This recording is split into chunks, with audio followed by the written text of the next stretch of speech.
What's up, Joe? What's up, everybody? The playoff chase in Major League Baseball is getting even hotter.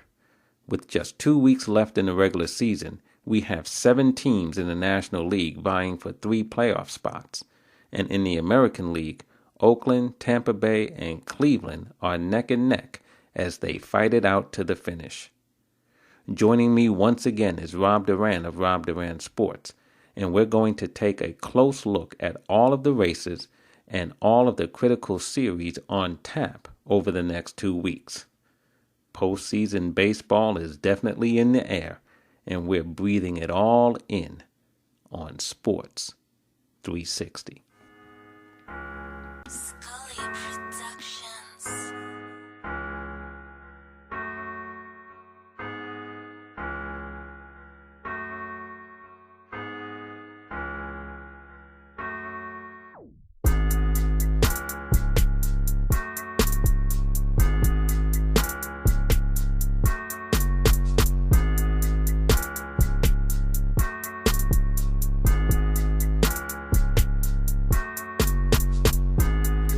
Well, I'm on the phone today with Rob Duran of Rob Duran Sports as we continue to look at the pennant races and wild card races in Major League Baseball with just 2 weeks to play. Rob, how you doing today? I'm doing well, Jeff. Thank you for having me again.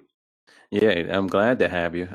We couldn't get together last week, a little bit of conflict and schedules and things of that sort, but we're back today to talk about these pennant races, wild card races in Major League Baseball. And man, they're coming down the stretch, especially in the National League, where you have 6 teams still vying for the wild card and you have one division up for grabs. So why don't we jump right into it, Rob, and let me know, how do you see the National League right now? What are your thoughts on these races that are going on? Well, it's funny because just like you said, we were supposed to talk last week, schedules and all that stuff, but the notes that I had from last week compared to this week, completely different. And this National League wild card is insane. The Mets swept Arizona, which they jumped up a couple spots now in the wild card. And Milwaukee, even with the loss of Christian Yelich, they're 9-1 in their last 10 games. They're on fire. Moustakas is on fire as well. He's picked up the pace since Yelich has been down. And, you see St. Louis, they're struggling a little bit. So now their division lead is in danger. And it's crazy, Jeff. Like, I can't believe we have this many teams with just 2 weeks left in the season fighting for basically the 2 wildcard spots and then the 1 division spot in the Central. Yeah, and if we put some numbers to it, right now, St. Louis, as we're speaking here on Sunday evening, St. Louis has a 2-game lead in the division over Chicago, a 3-game lead over Milwaukee. So things have really gotten tight there. And Chicago and St. Louis have 7 games remaining over the next 2 weeks. And then you look at the wild card, Washington, 1.5 over Chicago. Milwaukee's 1 game back. The Mets are 3.5 back, and they're playing the Dodgers as we speak. So they could either be 3 or 4 games back, when all is said and done today. Philadelphia 4.5, and then you have Arizona at 5 games back. So, man, I mean, we have all these teams bunched up. The division in the Central and the NL still up for grabs, and obviously the wild card. Now, you mentioned Milwaukee, and I want to start there because I thought when Yelich went down that, he's obviously an MVP candidate, best player on the team, and I thought that they would take a couple of steps back. But actually, the reverse has happened, and they've really stepped it up. What do you think about Milwaukee right now? I like Milwaukee a lot. And to be honest, it wouldn't shock me if they made a run for the division at this point. They're only 3 games back there. And like you said, 1 game back in the wild card. And something funny happens to teams when their best player gets hurt. And we saw this a lot with the Yankees this year. Their best players falling, and they're the best team in baseball. When their best player falls, you either rally against that and put something together and start stringing wins together, or you fall and you crumble under the pressure and how we're going to replace this one guy. Milwaukee has learned they need to come together as a team, as a collective unit, and now, have Yelich's back. Play for him, play for that city, and just really make a push and make a run, and they're doing it. And I'm telling you, that team, I think they'll make the playoffs, and I'm not sure who they'll kick out, but like I said, I wouldn't be shocked if they make a run for that division title in the Central. When you look at their schedule, Rob, coming up, they go home for 4 against San Diego and then 3 against Pittsburgh, and then they end on the road at Cincinnati and at Colorado. Now, none of those teams are in it. Pittsburgh has been downright awful. So on paper, you kind of like the schedule for Milwaukee, but again, you're going to have some teams playing spoiler. So, the games still have to be played, but their schedule is set up for them to really continue this run into the postseason. I agree. It's definitely in their favor. I think they should be able to easily handle San Diego and Pittsburgh. The Reds, they have decent pitching, so they might be a little bit of trouble. Same thing with Colorado, but I like Milwaukee. They haven't shown me that they're willing to slow down and that they're going to slow down at any point. And they've been hot for the past couple of weeks and just making this big run through the wild card. I'm excited to see what's to come for that team in the next couple of weeks. Now, what about another team, though, St. Louis? St. Louis has kind of come back to the pack. Are you concerned about the Cardinals? Definitely. I think I spoke about this the last time we were together. If St. Louis doesn't win the Central, I don't think they make the playoffs. And the reason for that is I don't think they have enough to compete against these hungry teams in the wild card race. Milwaukee obviously is the team we're talking about. I don't think St. Louis can beat them in a do or die game, towards the end of the season. And they play the Cubs 7 games out of the last 10 for to end the season off. And that's going to be tough. If the Cubs can catch St. Louis off guard a little bit, take a few games there, St. Louis is in big, big trouble. And I tell you, when you look at St. Louis's schedule, these are each team has 4 series remaining. St. Louis plays the Nationals, the Cubs, Arizona, and then the Cubs again. So, right now, the way it's set up, they're playing 4, they have 4 series, 2 against the Cubs, obviously, in the division and for the wild card at stake. But also the Nationals and Arizona are fighting for their playoff lives as well. So they have 4 tough series coming up. Yeah, and it's funny because sometimes towards the end of the season, some teams that are playing against contenders are either way out of the race or they've already secured a spot in the playoffs. But St. Louis has, the bad luck of running into teams that are still trying to fight for spots in the playoffs. And it's going to be tough for them. Like I said, I think they have to win this division and really grind out some wins, especially against the Cubs, in order to make a push in the playoffs and make the playoffs, actually. But the Cubs continue to be, a very they continue to be an enigma, right? Because they beat up on the Pittsburgh Pirates, and that's what they should do. So hats off to them for doing that. That's what they should do. They play well at home, not so well on the road. And so, Chicago still has a little bit of Jekyll and Hyde in them. And, as they come down the stretch, they have Cincinnati, then St. Louis, Pittsburgh, and then St. Louis. So it seems as if they have 2 easy series in there, again, on paper, sandwiched with the 2 series against St. Louis. But I tell you, the Central Division is tight. 3 games separating, the 3 teams, St. Louis, Chicago, and Milwaukee. And then obviously the wild card is tight. But what about the other wild card, the Washington Nationals? They have come back to the pack. Wasn't that long ago. They had like a 4.5 game lead over the Cubs for the, in the wild card race. Now it's down to 1.5, and the Nationals go to St. Louis, then they go to Miami, and then they have a 5 game series at home with Philadelphia and finish with a 3 game set at home against Cleveland. And I think that Philly series is the key. I think that's their do or die for the rest of this season. I think if they can they have to take 4 out of 5 in order to maintain that number 1 spot in the wild card. If not, then they're in trouble. But, they had the small cushion like you were talking about earlier, where they were 3, 4, 5 games up. And they still have the luxury of being a game and a half up right now. But in order to maintain that, they obviously have to beat St. Louis and keep them, at bay in case St. Louis falls out of the division race. But that Philly series, that's the money series right there.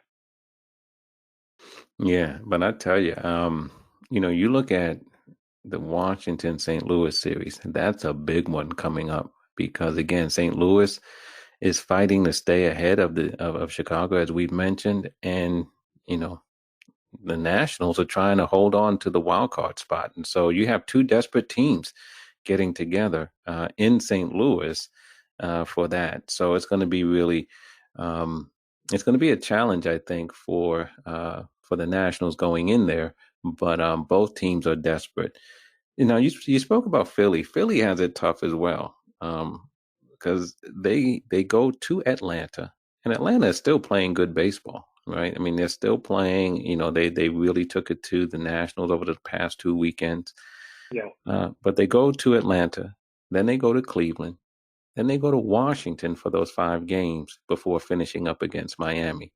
And quite frankly, their season might be over by the time they get to that Miami series because these next 3 series, Atlanta, Cleveland, Washington, their fate is going to be decided before that last series, I think.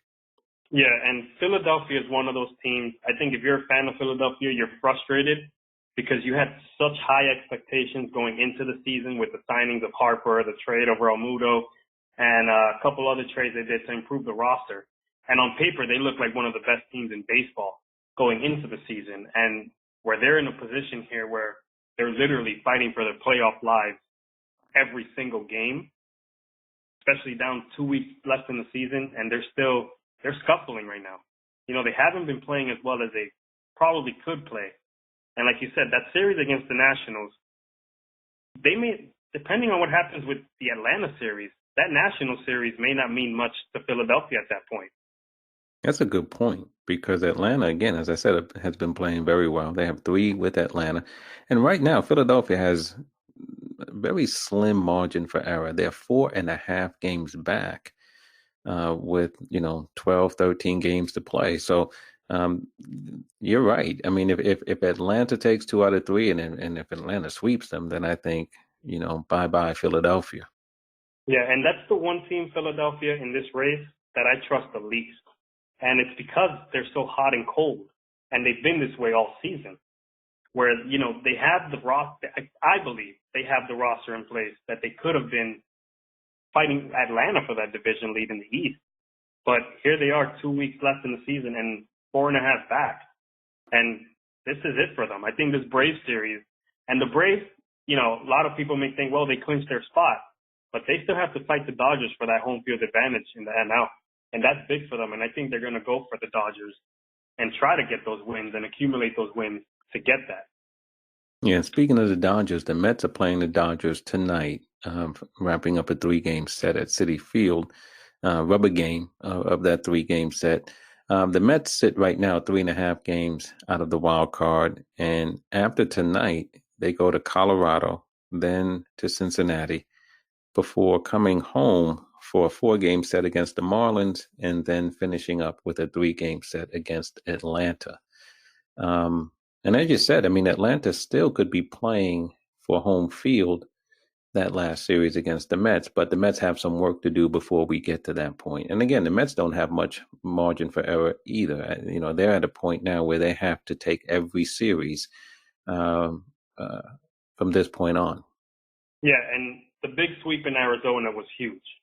That was a must win for them, and they got the job done. And now they're facing the Dodgers, probably their toughest competition left in the season. Obviously, they have the Braves series at the end, but they're doing well against the Dodgers. They swept Arizona, and the next 3 series they have, like you said, the Rockies, Reds, and Marlins, they should be able to handle those teams, especially with that rotation. So, if I'm a Mets fan, I'm excited because only 3.5 games out. They've jumped Arizona, they jumped Philly, And to be honest, Jeff, last week I was questioning whether the Mets had enough to make a last-minute push, and they proved me wrong over the last week. So I'm excited to see what the Mets have in them too. Some magic Yeah, in Queens. yeah. I mean, and I tell you, and this may sound strange given that Chicago has the second wild card, but for me, I'm kind of looking at the Nationals because, again, the Nationals have come back to the pack and they have a tough road ahead of them. And it's going to really, to see how they respond, right? Because I believe that the Nationals had to think that they had the wild card sewn up. And right now, they're fighting for their lives as well. But the Mets have to go out there and they have to win. They have to win tonight. And then, those next two series against Colorado and Cincinnati, teams that are out of it, but, they're playing in those small ballparks, man, where, Yep, anything can happen. anything can happen. So it's going to really be interesting. And then lastly, we have Arizona, 5 games out. Probably, hanging on by a thread, but they have the Marlins, San Diego, St. Louis, and then San Diego again. So not a tough stretch for them, but 5 games out, it's going to be tough for Arizona. Yeah, their schedule will help them out a little bit, I believe, but they can, if they slip up against San Diego in that second series after the Marlins, I think that's kind of it for them. And, slowly some of these teams are going to fall out. You don't always expect all these teams, all 6 of these teams, 7 of these teams to kind of be in there come the last series of the season. But I think Arizona, if they get to that San Diego series and they lose that series, I think they're done for. Yeah. Yeah. So I agree with that. So as we come down the stretch in the National League, 2 weeks to go, all kinds of possibilities. And I think 2 weeks ago, you said you wouldn't be surprised if we found ourselves in, 1 game playoff to determine, you know, um, who would be the final wild cards. And, the way it's shaping up, I mean, that certainly could be something that we see happening 2 weeks from today. Yeah, and it's crazy because we may see a couple of games depending on what happens with the Central Division as well, with Milwaukee coming back in there into that race. So very interesting. I know the Cubs have a couple of injuries with Baez out. Rizzo actually got injured today with an ankle injury. It's not a broken ankle, but who knows how long he'll be out. So it's going to be interesting down the stretch. It will. It certainly will. And so let's now turn our attention to the American League, where not as many teams involved, but still some real intrigue there as well. The Yankees and Houston have the divisions wrapped up, and I believe Minnesota, with a 4.5 game lead over Cleveland, they have that division wrapped up as well. I mean, obviously not mathematically, but I do believe Minnesota has that division wrapped up. But the wild cards, Oakland, Tampa Bay, and Cleveland. Oakland has a 1.5 game lead over Tampa, I believe, at the end of today's action, and Cleveland finds himself a 1.5 games behind Tampa. How do you see the American League? I have to agree with you with the Central. I think this last series that the Cleveland Indians had with the Twins kind of broke their spirit a little bit. Cleveland definitely had to make a statement, and they failed to do so. So I think the Twins, like you said, mathematically it's not over, but I think for the most part, we could see the writing on the wall where the Twins will take that division. As far as the wild card with Oakland, talk about making a statement against Houston. They played some of their best baseball against Houston, made a statement, took some games from them, and here they are first in the wild card still, 1.5 up, like you said, against over Tampa. And I don't see them slowing down, to be honest. That they may be the scariest team in the AL coming out of that wild card spot. Yeah, I mean, I don't see them slowing down either, and their schedule is very favorable. They go They home have with the Kansas Royals, City and Rangers, Texas. Angels. Yeah. Yeah. It's a good schedule for them. And the Angels lost Trout today. Actually, he's getting surgery on his foot. So he's out. Ohtani is out. And Justin Upton is out for the Angels. So and they have nothing to play for, but now their best players are out. So Oakland has an easy schedule on paper, obviously. And Yeah. I don't know, that team is scary, and they're surging. Yeah, and they have a 1.5 game cushion over Tampa Bay and a 3 game cushion over Cleveland. So you have to like Oakland's chances. But then you have Tampa Bay, Cleveland. Cleveland's a 1.5 games behind Tampa. And I believe Cleveland has the game in hand there. But Tampa Bay, they have 2 against the Dodgers coming up, 4 against Boston, which seemed to, a couple of weeks ago that might be an important series. It's important for Tampa. It's not important for Boston anymore. Yep. And then Tampa does 2 games against the Yankees, and then they finish at Toronto. Cleveland, meanwhile, 2 easy series, Detroit and Chicago. But in between, they have Philadelphia, and then they finish at Washington. So they have some work to do there too. But do you see Cleveland catching Tampa?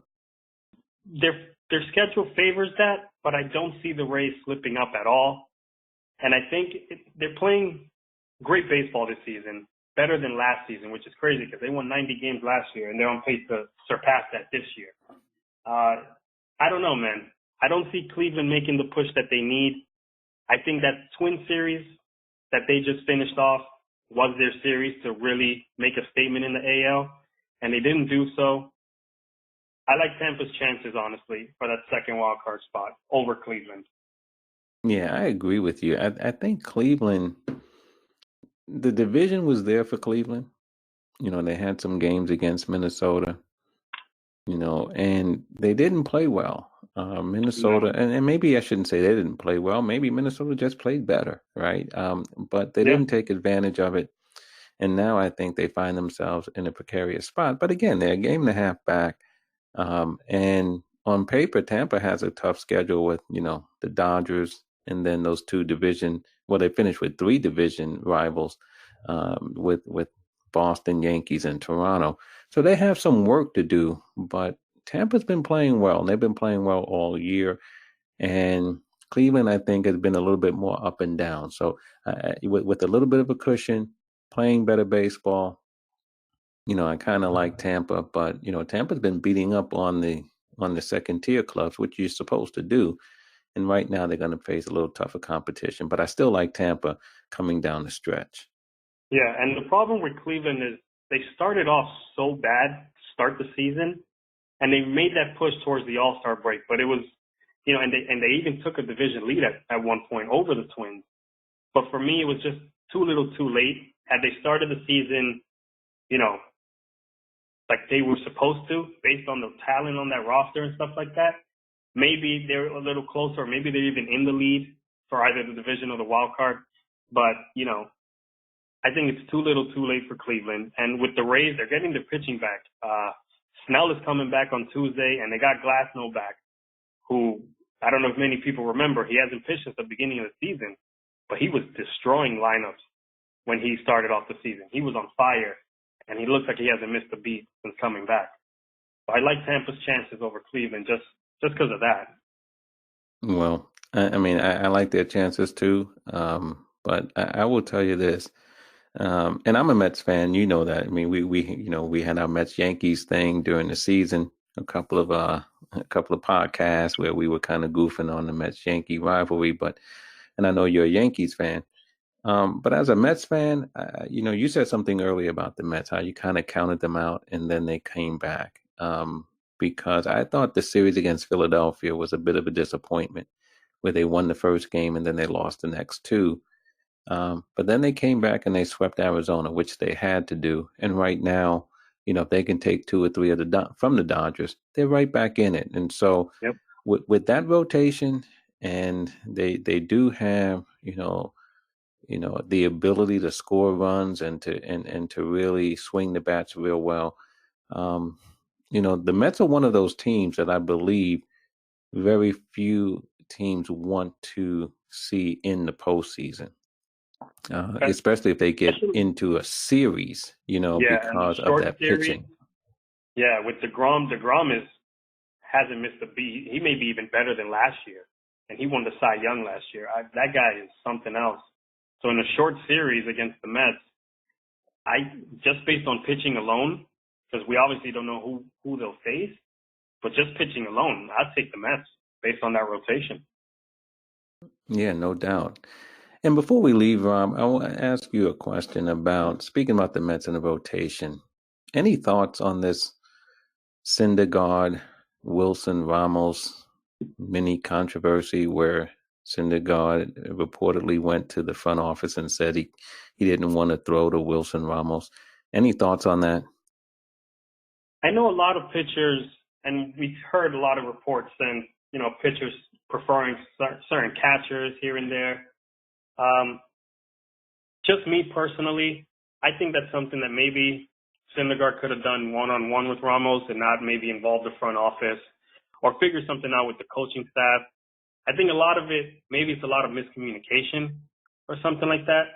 I don't think necessarily it's a huge deal because Syndergaard is out there trying to play for the team and be the best pitcher he can be for the team. And if he feels like he's not vibing right with Ramos and that's affecting the play on the field, then by all means, say I prefer this catcher over Ramos, that's fine. It's just one game you have Ramos out. But that's something that I think should have been kept in-house, honestly, and that's something that between Syndergaard and Ramos and the coaching staff should have been dealt in-house. It shouldn't have been out. That's just my opinion on that. But I don't think overall it's as big a deal as the media is making it seem. Yeah, perhaps not. But I do agree with you that, I wish that it was handled differently. It feels a little bit like throwing a teammate under the bus a little. You know what I mean? When you say, hey, I can't throw to that guy. And, in a situation where the Mets are, desperately trying to win every game that they can, the focus needs to be on that. And I think every time Syndergaard takes the mound from here on out, if he's throwing to Ramos, that's going to be a subtext to what's going on. And I think it potentially is a distraction. Oh, big distraction, especially in a market like New York. Right. Everything gets blown up more than it should. And to be honest, I don't even think it'll be the leading headline if it's a game that's nationally televised. It's, Ramos is in the lineup and Syndergaard is pitching. And that's not what you want at this point in the season, especially fighting for the playoff lives. I agree. And that's why I think it's an unfortunate turn of events. But, if we're talking about the Mets, if we're talking about New York, it's going to be controversy. And so here we have it. Definitely. But no matter what, they're still battling along with a bunch of other teams in the National League. And these next 2 weeks are going to tell the story. But Rob, listen, man, good to catch up with you. I'm glad we were able to connect this week. Obviously, we're going to be keeping our eye on all of this important series in the coming week and plan to get together again next week to see where we stand at that point. But Rob, certainly, man, glad to have you one more time to take a look at these pennant races coming down the stretch. Oh, thank you for having me, Jeff. Next week we could be having a completely different conversation based on what happens over the next couple games. But it's always fun to talk postseason baseball and just catching up with everything going on in the sport. Yeah, and I agree with you. One last thing. Here's what I think is going to happen in the National League. I think by this time next week, Philly and Arizona are going to be out. I agree with that. And the Mets might be hanging on by a string. But we'll see. We'll see. But no matter what, we'll get together again and we'll chop it up. And, it should be a good time. So thanks again, Rob, for coming on. Thank you, Jeff. All right.